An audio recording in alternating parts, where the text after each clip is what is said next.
அஸ்ஸலாமு அலைக்கும் வரஹ்மத்துல்லாஹி வபரகாத்துஹு. கண்ணியமான இஸ்லாமிய பெருமக்களே, ஒரு முஸ்லிம் தன்னுடைய வாழ்க்கையில் ஏற்படக்கூடிய எல்லா விதமான நிகழ்வுகள் ரப்புல் ஆலமீனை கொண்டுதான் ஏற்படுகின்றது என்று ஈமான் கொள்வது கட்டாயம். இதைத்தான் கலா கதிர் என்பதாக சொல்லப்படுகின்றது.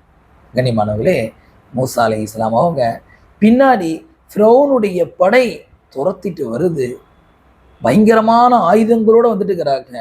முன்னாடி செங்கடல்.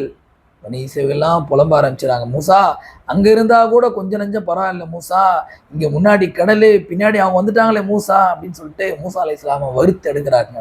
மூசா அலைஹிஸ்ஸலாம் கூலா அல்லாஹ் கிட்ட, யா அல்லாஹ் நான் என்ன பண்ணணும்டா. ஏன்னா மூசா அலைஹிஸ்ஸலாமுக்கு தெரியும், ரப்புல் ஆலமீன் உடைய நாட்டப்படிதாம்மா நான் இங்க நின்றுட்டு இருக்கிறேன், ரப்ப மீறி இவனால ஒன்றும் பண்ண முடியாதுன்னு சொல்லிட்டு